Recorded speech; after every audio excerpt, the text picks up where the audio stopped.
শিক্ষার্থীরা, আজকের ক্লাসে আমি আলোচনা করব রাষ্ট্রবিজ্ঞানের সবচেয়ে গুরুত্বপূর্ণ এবং মৌলিক একটি ধারণা নিয়ে, যেটি হচ্ছে রাষ্ট্র। হ্যাঁ শিক্ষার্থীরা, ত্রিপুরা ইউনিভার্সিটির আন্ডারে তোমরা এই বছর যারা যারা বিএ ফার্স্ট সেমিস্টারে পড়াশোনা করছো এবং তোমাদের যাদের মেজর সাবজেক্ট পলিটিক্যাল সায়েন্স রয়েছে, আজকের এই ক্লাসটি সম্পূর্ণ তোমাদের জন্য। আজকের এই ক্লাসে আমি আলোচনা করব ত্রিপুরা ইউনিভার্সিটির আন্ডারে BA first semester political science major subject paper ওয়ানের ইউনিট 2 এর উপর। ইতিমধ্যে আমাদের ইউনিট 1 এর উপর একটি ক্লাস হয়েছে এবং ক্লাসটি ইউটিউবে রয়েছে। তোমরা যারা যারা দেখোনি অবশ্যই ক্লাসটি দেখে নেবে, এর ফলে একটা ধারাবাহিকতা পাবে। আর ক্লাসটি শুরু করার আগে তোমরা যারা যারা আমার চ্যানেলে নতুন, অবশ্যই চ্যানেলটিকে সাবস্ক্রাইব করে দেবে। এর ফলে যখনই আমি নতুন নতুন ক্লাস নিয়ে আসবো, সবার আগে তোমার কাছে পৌঁছে যাবে। শিক্ষার্থীরা, তোমাদের পলিটিক্যাল সায়েন্স মেজর পেপার ওয়ানের ইউনিট 2তে যে টপিকটা রয়েছে সেটা হচ্ছে রাষ্ট্র কী, অর্থাৎ হোয়াট ইজ স্টেট। তো রাষ্ট্র শব্দটা সাধারণভাবে একটা দেশ বা সরকারকে বোঝাতে ব্যবহৃত হয়। তবে একটা দেশ বা সরকারকে বোঝাতে ব্যবহৃত হলেও তো রাষ্ট্রবিজ্ঞানে এর একটা সুনির্দিষ্ট সংজ্ঞা রয়েছে। অর্থাৎ রাষ্ট্র বলতে আমরা কী বুঝি? রাষ্ট্রের সংজ্ঞায় বলা হয়েছে যে রাষ্ট্র হলো একটা নির্দিষ্ট ভূখণ্ডে স্থায়ীভাবে বসবাসকারী জনসমষ্টি। কি বলেছে? একটা নির্দিষ্ট ভূখণ্ডের কথা বলা হয়েছে এবং বলা হয়েছে কিছু জনসমষ্টি থাকবে যারা স্থায়ীভাবে বসবাস করবে, যারা একটা সরকারের মাধ্যমে সংগঠিত হবে। অর্থাৎ এই জনসমষ্টি রাষ্ট্রের মধ্যে সংগঠিত হবে সরকারের মধ্য দিয়ে, এবং সেই সরকারের প্রতি স্বভাবতই একটা আনুগত্যশীল থাকবে তারা। অর্থাৎ সরকারের বিধি নিষেধ, আইন কানুন এগুলো তারা মেনে চলবে, এবং যা বহি শক্তির নিয়ন্ত্রণ থেকে সম্পূর্ণ মুক্ত, অর্থাৎ ফ্রি ফ্রম এক্সটার্নাল কন্ট্রোল। অর্থাৎ রাষ্ট্রের সংজ্ঞার মধ্যে 4টা গুরুত্বপূর্ণ বিষয় উঠে এসেছে, তোমরা লক্ষ্য করো। প্রথমত একটা নির্দিষ্ট ভূখণ্ডের কথা বলেছি আমরা। দ্বিতীয়ত আমরা কি বলেছি? দ্বিতীয়ত বলেছি যে একটা জনসমষ্টি থাকবে যারা স্থায়ীভাবে বসবাস করবে। এরপর বলেছি সরকারের কথা। আর সর্বশেষ একটা গুরুত্বপূর্ণ কথা বলেছি, যেটা হচ্ছে বহি শক্তির নিয়ন্ত্রণ থেকে মুক্ত থাকবে। অর্থাৎ এই বৈশিষ্ট্যগুলো যখন থাকবে তখনই এটাকে আমরা রাষ্ট্র বলবো। আর এই যে সংজ্ঞাটা, এই সংজ্ঞাটা থেকে আমরা কিন্তু রাষ্ট্রের খুব অত্যাবশ্যকীয় 4টা উপাদান আমরা পেয়েছি। কোন 4টা উপাদান? সেই 4টা উপাদানের মধ্যে প্রথমত আমরা কি বলেছি? যেমন নির্দিষ্ট ভূখণ্ডের কথা বলেছি, তারপর জনসমষ্টির কথা বলেছি, তারপর সরকারের কথা বলেছি, তারপর আরেকটা বিষয় বলেছি আমি, যেটা বহিঃশক্তির নিয়ন্ত্রণ থেকে মুক্ত। তো এটাকেও রাষ্ট্রবিজ্ঞানের ভাষায় একটা গুরুত্বপূর্ণ টার্ম দিয়ে অভিহিত করা হয়, যেটা হচ্ছে সার্বভৌমত্ব। তো আমরা এখন আলোচনা করব যে রাষ্ট্রের অপরিহার্য উপাদানগুলো, যেগুলোর উপর অবশ্যই তোমাদের ফাইনাল পরীক্ষায় প্রশ্ন আসতে পারে। তো রাষ্ট্রের যে উপাদানগুলো, এগুলোর মধ্যে আমরা প্রথমত জনসমষ্টির কথা উল্লেখ করব, পপুলেশন। কারণ জনগণ ছাড়া রাষ্ট্রের অস্তিত্ব থাকবে না, এটা তোমরাই বুঝতে পারছো। আমাদের এত বড় দেশ, বিশাল বড় ভারতবর্ষ, এই ভারতবর্ষে যদি কোনো জনগণ না থাকে তাহলে ভারতবর্ষে কোনো অস্তিত্ব থাকবে? থাকবে না। তার কারণে এই জনসমষ্টি বা জনসংখ্যা বা জনগণকে আমরা রাষ্ট্রের সবচেয়ে গুরুত্বপূর্ণ উপাদান হিসেবে আমরা অভিহিত করব। তো রাষ্ট্র গঠনের জন্য মানুষ অবশ্যই চাই, সংখ্যায় তা কম হতে পারে বা বেশি হতে পারে। কারণ এই বিশ্বের সব দেশের জনসংখ্যা কি সমান? তোমরাই বলো। না। অর্থাৎ সব দেশের জনসংখ্যা একই রকম হবে না, বা সব দেশের জনসংখ্যা যে বেশি হতে হবে এমন কোনো কথা না। মানে আমাদের এই বিশ্বের মধ্যে যে বিভিন্ন দেশগুলো রয়েছে, এগুলোর মধ্যে আমরা যদি একটু তুলনা করি, আমরা নিজেরাই দেখব যে কোনো দেশের জনসংখ্যা কম, আবার কোনো দেশের জনসংখ্যা বেশি। অর্থাৎ কম থাকুক আর বেশি থাকুক, একটা নির্দিষ্ট পরিমাণে জনসংখ্যা থাকতে হবে, তবেই সেটা রাষ্ট্রের আকার নেবে। সেকেন্ড মোস্ট ইম্পর্ট্যান্ট যে উপাদান, সেটা হচ্ছে নির্দিষ্ট একটা ভূখণ্ড। একটা নির্দিষ্ট ভূখণ্ড থাকবে। নির্দিষ্ট কেন বলা হয়েছে? কারণ ভারতবর্ষের যে সীমানা, ভৌগোলিক সীমানা, এটা তো পরিবর্তিত হয় না। আজকে এতটুকু, কালকে এতটুকু, এরকমটা হয় না। এই কারণে এটা নির্দিষ্ট। আর এই ভৌগোলিক সীমারেখা বা এলাকা যার মধ্যে রাষ্ট্রের জনগণ বসবাস করে, সেটাই হচ্ছে নির্দিষ্ট ভূখণ্ড। এবং প্রত্যেকটা দেশেরই একটা সীমানা রয়েছে, একটা নির্দিষ্ট ভূখণ্ড রয়েছে। আর এই নির্দিষ্ট ভূখণ্ড যদি না থাকে, তাহলেও রাষ্ট্রের অস্তিত্ব কি থাকবে না। তো 3 নাম্বার মোস্ট ইম্পর্টেন্ট যে উপাদানটা, সেটা হচ্ছে কি? সরকার, অর্থাৎ গভর্নমেন্ট। সরকার ব্যাপারটা কি? যেমন একটা সংস্থা, বা এটাকে আমরা একটা যন্ত্র বলতে পারি, যার মাধ্যমে কি হয়? রাষ্ট্রের যে ইচ্ছাগুলো এগুলো পূরণ হয়, জনগণের যে ইচ্ছাগুলো এগুলো পূরণ হয়, যেমন আইন কানুন এগুলো কার্যকর করা হয়। প্রত্যেকটা দেশে কি রয়েছে? সরকার রয়েছে। যদি সরকার না থাকে তাহলে দেশ পরিচালিত হবে না। আমরা যারা জনগণ রয়েছি আমাদের ইচ্ছা আকাঙ্ক্ষাগুলো পূর্ণ হবে না। অর্থাৎ আমরা একটা নিয়ম শৃঙ্খলার মধ্যে রাষ্ট্রের মধ্যে কি করতে পারবো না? বসবাস করতে পারবো না। সেদিক থেকে সরকার মোস্ট ইম্পোর্টেন্ট একটা উপাদান। আর চতুর্থত যে উপাদানটা যেটা আমরা রাষ্ট্রের সংজ্ঞায় বলেছিলাম যে রাষ্ট্র বহিঃশক্তির যে নিয়ন্ত্রণ এটা থেকে সবসময় কি থাকে? মুক্ত থাকে। তো সেটাই হচ্ছে সার্বভৌমত্ব বা সভরেন্টি। এটাকে আমরা রাষ্ট্রের প্রাণ হিসাবে অভিহিত করতে পারি। তো সার্বভৌমত্ব বলতে আমরা সাধারণত ২ টা সার্বভৌমত্ব বুঝে থাকি। একটা হচ্ছে আভ্যন্তরীণ সার্বভৌমত্ব এবং আরেকটা হচ্ছে বাহ্যিক সার্বভৌমত্ব। তো আভ্যন্তরীণ সার্বভৌমত্বের ব্যাপারটা কি? যেমন রাষ্ট্রের সীমানার মধ্যে সরকারই চূড়ান্ত ক্ষমতার অধিকারী এক্ষেত্রে। রাষ্ট্রের আমাদের দেশ ভারতবর্ষ তার যে একটা সীমানা রয়েছে, এই সীমানার মধ্যে সরকার এবং সরকারের যে ক্ষমতা সেটা একটা চূড়ান্ত ক্ষমতা। অন্য কোনো কর্তৃপক্ষ তার উপরে কিন্তু কি করতে পারে না? কোনো নিয়ন্ত্রণ করতে পারে না। অর্থাৎ সরকারের উপরে আর কিছু নেই। সরকার সর্বোচ্চ ক্ষমতার অধিকারী। সর্বোচ্চ ক্ষমতাটা একটা রাষ্ট্রের সীমানার মধ্যে সরকার প্রয়োগ করতে পারেন। তো এটাই হচ্ছে অভ্যন্তরীণ সার্বভৌমত্ব। আর আরেকটা সার্বভৌমত্ব হচ্ছে বাহ্যিক সার্বভৌমত্ব। এটা ব্যাপারটা কি? যেমন রাষ্ট্র বাইরের কোনো শক্তির নিয়ন্ত্রণ থেকে সম্পূর্ণভাবে মুক্ত থাকে। যেমন বিশ্বের অন্য কোনো দেশ তো আর ভারতবর্ষকে নিয়ন্ত্রণ করে না বা ভারতবর্ষের সরকারকে আদেশ করে না, নির্দেশ করে না যে তাদের কথা শুনে ভারতবর্ষের সরকারকে চলতে হবে। তো এই যে সম্পূর্ণভাবে নিয়ন্ত্রণ থেকে মুক্ত থাকে এটাই হচ্ছে বাহ্যিক সার্বভৌমত্ব। আমরা যদি সংক্ষেপে বলতে চাই তাহলে একটা নির্দিষ্ট ভূখণ্ডে বসবাসকারী সার্বভৌম জনসমষ্টি যার একটা সুসংগঠিত সরকার আছে সেটাকে আমরা কি বলে থাকি? রাষ্ট্র বলে থাকি। তো যাই হোক আমাদের সিলেবাসে এই যে ইউনিটটা এই ইউনিটে আরেকটা পার্ট রয়েছে যেটা হচ্ছে রাষ্ট্রের গুরুত্ব। তো রাষ্ট্রবিজ্ঞানের আলোচনায় রাষ্ট্রের গুরুত্ব কতটুকু অর্থাৎ significance of state in discussion of politics. তো রাষ্ট্রকে বাদ দিয়ে তো রাষ্ট্রবিজ্ঞানের আলোচনা অসম্ভব। তোমরা বুঝতে পারছো কারণ রাষ্ট্রবিজ্ঞানে আমরা আর কি নিয়ে আলোচনা করব? রাজনীতি নিয়ে আলোচনা করব, রাষ্ট্র নিয়ে আলোচনা করব, জনগণকে নিয়ে আলোচনা করব। আর এই সবগুলো বিষয় কার সাথে সম্পর্কিত? রাষ্ট্রের সাথে সম্পর্কিত। তো এর গুরুত্ব প্রধানত কয়েকটা দিক থেকে আমরা বিশ্লেষণ করতে পারি। যেমন প্রথমত আমরা আলোচনার কেন্দ্রবিন্দু যেটা একটু আগে বললাম যে আমরা আর কি নিয়ে কথা বলবো। তো রাষ্ট্রবিজ্ঞান প্রধানত রাষ্ট্রের উৎপত্তি নিয়ে কথা বলে, প্রকৃতি নিয়ে আলোচনা করে, তার কার্যাবলী কী, উদ্দেশ্য কী, লক্ষ্য কী এবং রাষ্ট্রের সাথে জনগণের সম্পর্ক কী, এই বিষয়গুলো নিয়ে সাধারণত কী করে আলোচনা করে থাকে। রাষ্ট্র তাই এই শাস্ত্রের একটা মূল ভিত্তি আমরা বলতে পারি। ২ নাম্বার লক্ষ্য করো নিয়ম এবং শৃঙ্খলা প্রতিষ্ঠা। এই দিক থেকে যদি আমরা আলোচনা করি তাহলে আমরা বলব যে রাষ্ট্রই একমাত্র প্রতিষ্ঠান যা আইন প্রণয়ন করে। রাষ্ট্র কী করে? আইন প্রণয়ন করে এবং তার মাধ্যমে সমাজের শান্তি, শৃঙ্খলা, ন্যায় এগুলো কী হয়? প্রতিষ্ঠিত হয়। ৩ নম্বরে আমরা বলব যে জনকল্যাণ সাধন করা। রাষ্ট্রের প্রধান এবং মুখ্য কাজ যেটা হচ্ছে জনগণের কল্যাণ সাধন করা। যেমন আধুনিক রাষ্ট্রগুলো শুধুমাত্র আইন রক্ষা করে না, জনগণের শিক্ষা ঠিকভাবে হচ্ছে কি না, তাদের স্বাস্থ্য ঠিক আছে কি না বা স্বাস্থ্য পরীক্ষা করা, স্বাস্থ্যের বিষয়ে নজর দেওয়া, কর্মসংস্থানের দিকটা বিবেচনা করা, তারপর সামাজিক নিরাপত্তা প্রদান করা, এই যে কল্যাণমূলক কাজগুলো এগুলো কিন্তু আধুনিক রাষ্ট্রগুলো করে থাকে। এই কারণে আধুনিক রাষ্ট্রগুলোকে কী বলা হয়? ওয়েলফেয়ার স্টেট বলা হয়, অর্থাৎ জনকল্যাণকর রাষ্ট্র বলা হয়। তো স্বাধীনতার রক্ষা বা রক্ষা কবচ হিসেবে কিন্তু কাজ করে। যেমন রাষ্ট্র সার্বভৌম হওয়ায় এটা কী করে? বহিঃ আক্রমণ থেকে দেশকে রক্ষা করে এবং পাশাপাশি জনগণের স্বাধীনতা এবং যে অধিকার রয়েছে সেই দিকটাকেও নিশ্চিত করে। তো সেদিক থেকে আমরা বলতে পারি যে স্বাধীনতার রক্ষক হিসেবে রাষ্ট্র কাজ করে। যাই হোক আমাদের এই ইউনিটে মোস্ট ইম্পর্টেন্ট কিছু টপিক রয়েছে যেগুলো হচ্ছে থিওরিস অফ স্টেট, অর্থাৎ রাষ্ট্রের যে বিভিন্ন তত্ত্বগুলো রয়েছে, বিভিন্ন রাষ্ট্র দার্শনিকরা যে রাষ্ট্রের বিভিন্ন তত্ত্ব দিয়েছেন ওইগুলো নিয়ে আলোচনা করব। তো রাষ্ট্র কীভাবে কাজ করবে, তার প্রকৃতি কেমন হবে বা তার ভূমিকা কী হবে বা কী হওয়া উচিত, এইসব দিকগুলো রাষ্ট্রবিজ্ঞানের বিভিন্ন তাত্ত্বিক ধারণা বা তত্ত্ব গড়ে উঠেছে এইসব দিকগুলোকে কেন্দ্র করে। তো আমরা কয়েকটা গুরুত্বপূর্ণ তত্ত্ব নিয়ে আলোচনা করব। তার মধ্যে প্রথমত আমরা যে তত্ত্বটা নিয়ে কথা বলবো সেটা হচ্ছে আইডিয়ালিস্ট থিওরি, যেটাকে আমরা বাংলাতে আদর্শবাদী তত্ত্ব বলে থাকি। তো এই যে আদর্শবাদী তত্ত্ব, এই তত্ত্ব রাষ্ট্রকে একটা নৈতিক বা আধ্যাত্মিক সংস্থা হিসেবে দেখে। এটা ব্যক্তি অপেক্ষা রাষ্ট্রকেই বেশি গুরুত্ব দিয়ে থাকে। যেমন প্লেটোর সময় থেকে এটা শুরু হয়েছে, তারপরেও হ্যাগেল, গ্রিন প্রমুখ এই তত্ত্বের প্রধান প্রবক্তা, অর্থাৎ প্লেটো, হ্যাগেল, গ্রিন তারাই সাধারণত এই যে আদর্শবাদী তত্ত্বটা, এই তত্ত্বটা নিয়ে আলোচনা করেছেন বা এই তত্ত্বের বিষয়বস্তুটাকে তুলে ধরার চেষ্টা করেছেন। তো এটার উপর তোমাদের পরীক্ষাতে কোশ্চেন আসতে পারে যে আদর্শবাদী তত্ত্বের কয়েকজন প্রবক্তার নাম লিখো, তখন কিন্তু আমরা প্লেটোর নাম লিখবো, হ্যাগেলের নাম লিখবো, আমরা গ্রিনের নাম লিখবো। তো তো হ্যাগেল কি বলেছেন? হ্যাগেলের মতে রাষ্ট্র হলো পৃথিবীতে ঈশ্বরের পদসঞ্চার। ইংরেজিতে এটাকে বলা হয় the March of god on earth. এটার উপর কোটেশন দিয়েও তোমাদের পরীক্ষাতে প্রশ্ন আসতে পারে।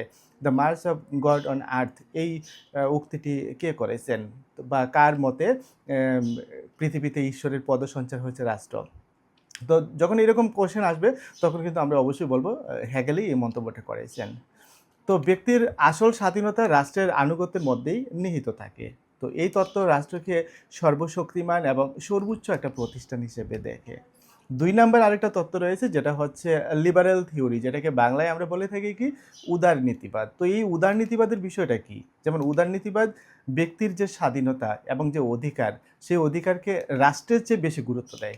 অর্থাৎ সবার আগে ব্যক্তি আসবে, ব্যক্তিকে দিয়েই রাষ্ট্রের সব কিছু। তো এই তত্ত্বের মূল কথা হলো ব্যক্তি প্রধান, অর্থাৎ individual is prior to state. তো আমরা যদি ঐতিহাসিক প্রেক্ষাপটের কথা বলি, সপ্তদশ এবং অষ্টদশ শতকে পুঁজিবাদের বিকাশের সাথে সাথে এই তত্ত্বের জন্ম হয়েছে। তো এর ভূমিকাও রয়েছে, যেমন শাস্ত্রীয় উদারনীতিবাদ আমরা কয়েকটা ভাগে ভাগ করে নেব, যেটাকে ক্লাসিক্যাল লিবারালিজম বলে থাকি।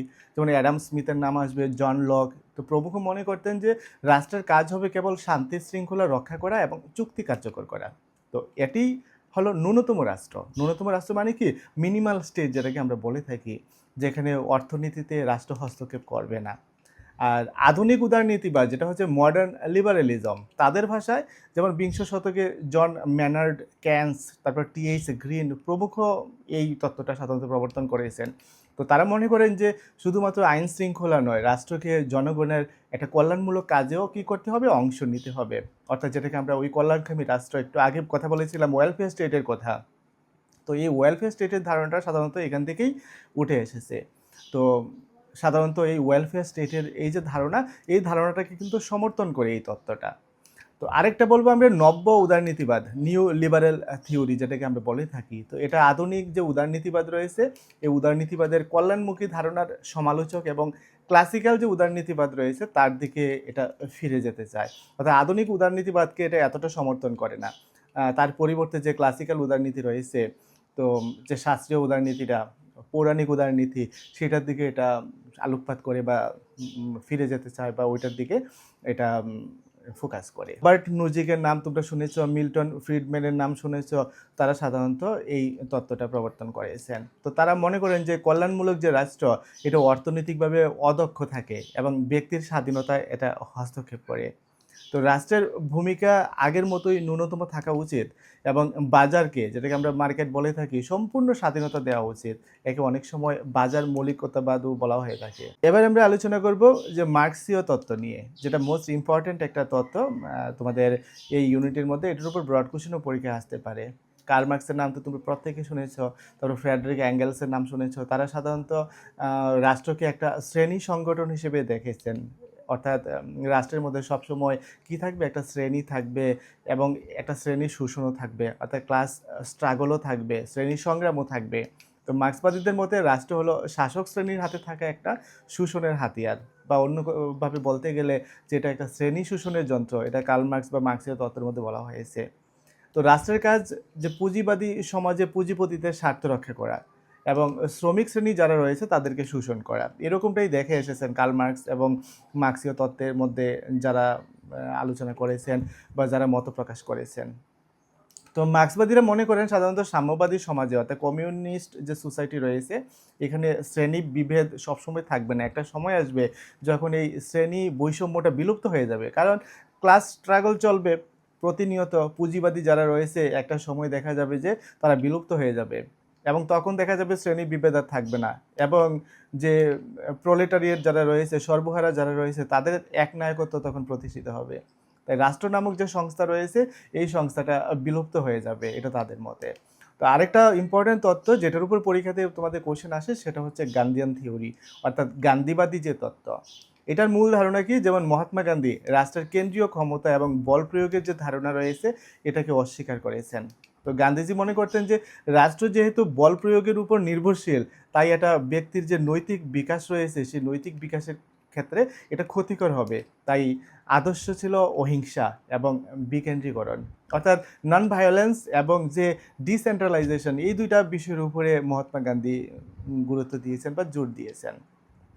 তো গান্ধীজি একটা রাষ্ট্রহীন সমাজ অর্থাৎ স্টেটলেস সোসাইটি বা রামরাজ্য বলা হয় এটাকে, গান্ধীজির রামরাজ্য, এটা কল্পনা করেছেন, যা গ্রামভিত্তিক স্বশাসিত একটা পঞ্চায়েতগুলোর উপর প্রতিষ্ঠিত হবে। এবং এক্ষেত্রে জনগণ প্রত্যেকে সেলফ সাফিসিয়েন্ট থাকবে, সেলফ রিলায়েবল থাকবে, প্রত্যেকে আত্মনির্ভর থাকবে। তার মতে যতদূর সম্ভব রাষ্ট্রকে ন্যূনতম ভূমিকা পালন করা উচিত, কারণ এক্ষেত্রে ব্যক্তিরাই তারা সরাসরি রাষ্ট্রকে পরিচালনা করবে। অর্থাৎ এক্ষেত্রে একটা স্টেটলেস সোসাইটি অর্থাৎ রাষ্ট্রহীন সমাজ, রাষ্ট্রহীন গণতন্ত্র, এরকম তিনি কল্পনা করেছেন। জনগণকেই তিনি প্রায়োরিটি দিয়েছেন, প্রাধান্য দিয়েছেন, যে জনগণই কী করবে, রাজ্যটাকে পরিচালনা করবে, রাষ্ট্রকে পরিচালনা করবে, এক্ষেত্রে কোনো কর্তৃপক্ষ থাকবে না, এরকম মহাত্মা গান্ধী চিন্তা ভাবনা করেছেন। এবং রাষ্ট্রের প্রত্যেকটা জনগণ সক্রিয়ভাবে তারা উন্নয়নের কাজে, রাষ্ট্রের উন্নয়নের কাজে অংশগ্রহণ করবে এবং প্রত্যেকেই রাষ্ট্রের একটা গুরুত্বপূর্ণ অংশ হিসেবে কাজ করবে, যেক্ষেত্রে জনগণই প্রধান হিসেবে থাকবে। তো যাই হোক, আমাদের সর্বশেষ আরেকটা টপিক রয়েছে, যেটা হচ্ছে changing role of state in the era of globalisation, অর্থাৎ বিশ্বায়নের যুগে রাষ্ট্রের পরিবর্তিত যে ভূমিকা, ওই বিষয়টা। তো বিংশ শতকের শেষভাগ থেকেই এই বিশ্বায়নটা শুরু হয়েছে, এবং এই যে বিশ্বায়ন, এটা রাষ্ট্র এবং তার ভূমিকার উপর একটা বিরাট প্রভাব ফেলেছে। তো বিশ্বায়নটা কি, এটা তোমরা প্রত্যেকেই জানো, যে বিশ্বায়ন হলো এমন একটা প্রক্রিয়া যার মাধ্যমে অর্থনৈতিক, তারপর সামাজিক, তারপর সাংস্কৃতিক এবং রাজনৈতিক দিক থেকে বিশ্বের বিভিন্ন দেশ তারা কি করবে, পরস্পরের সাথে নিবিড়ভাবে তারা সংযুক্ত হবে এবং নির্ভরশীল হবে, এবং এইভাবে তারা কাজ করবে। সেটাই হচ্ছে বিশ্বায়নের ধারণা। তো এই বিশ্বায়নের ফলে রাষ্ট্রের ভূমিকা কেন পরিবর্তিত হচ্ছে?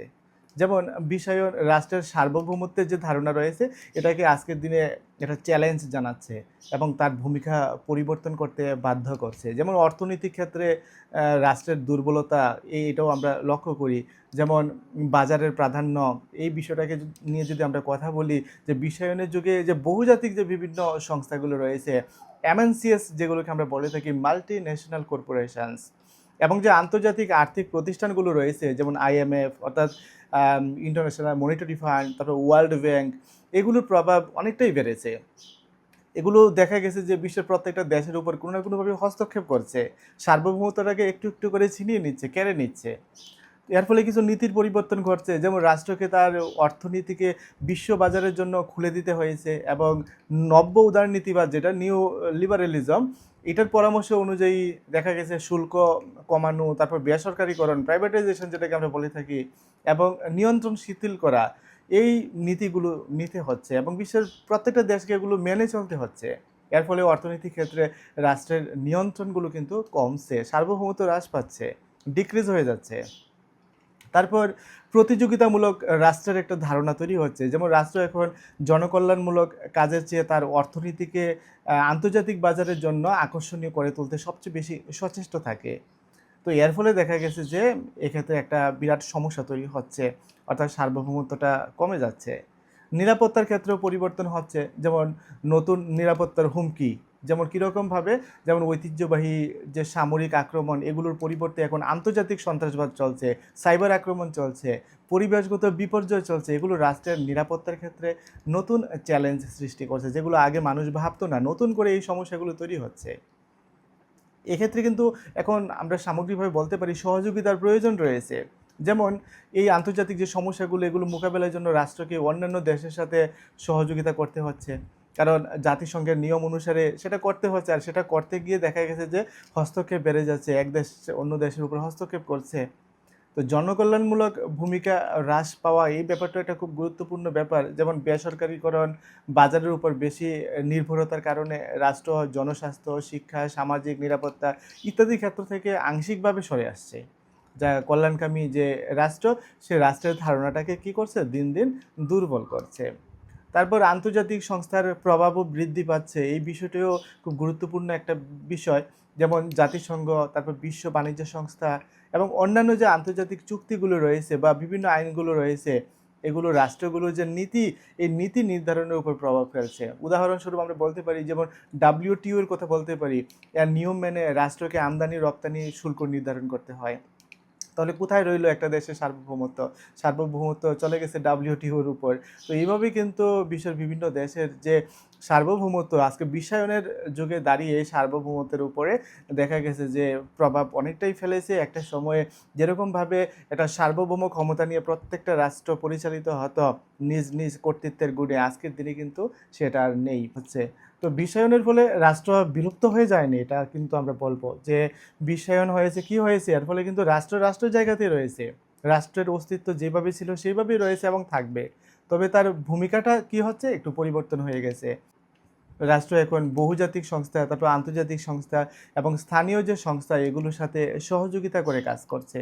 অর্থাৎ বিশ্বায়ন রাষ্ট্রকে আরও নমনীয় অর্থাৎ ফ্লেক্সিবল করে দিয়েছে, প্রতিযোগিতামূলক এবং আন্তর্জাতিকভাবে যুক্ত হতে বাধ্য করছে। তো এটাই আজকের যুগে রাষ্ট্রের পরিবর্তিত একটা পরিচয়, অর্থাৎ রাষ্ট্রকে আমরা নতুনভাবে একটা নতুন আঙ্গিকে আমরা দেখছি। তো এইগুলোই ছিল তোমাদের এই ইউনিটের মধ্যে মূল বিষয়, যেগুলো নিয়ে আমি এতক্ষণ আলোচনা করলাম।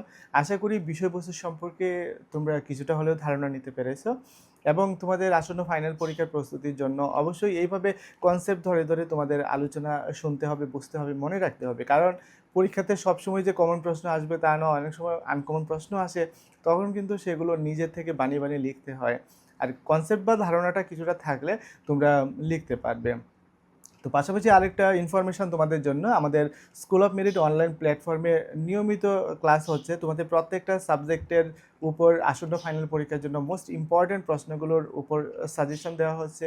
তোমাদের ইন্টারনাল পরীক্ষার যে প্রশ্নপত্র কলেজ থেকে দেওয়া হচ্ছে এগুলো সলভ করে দেওয়া হচ্ছে। পাশাপাশি অ্যাসাইনমেন্ট কীভাবে লিখবে সেই বিষয়ে তোমাদেরকে সম্পূর্ণভাবে গাইড দেওয়া হচ্ছে।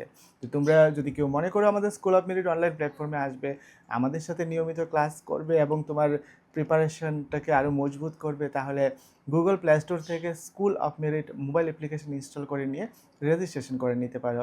আর বিস্তারিত জানতে কল কিংবা হোয়াটসঅ্যাপ করতে পারো স্ক্রিনে দেওয়া মোবাইল নম্বরে। তো আজকের মতো এখানে শেষ করছি। প্রত্যেকে ভালো থাকবে, সুস্থ থাকবে, দেখা হবে আগামী ক্লাসে।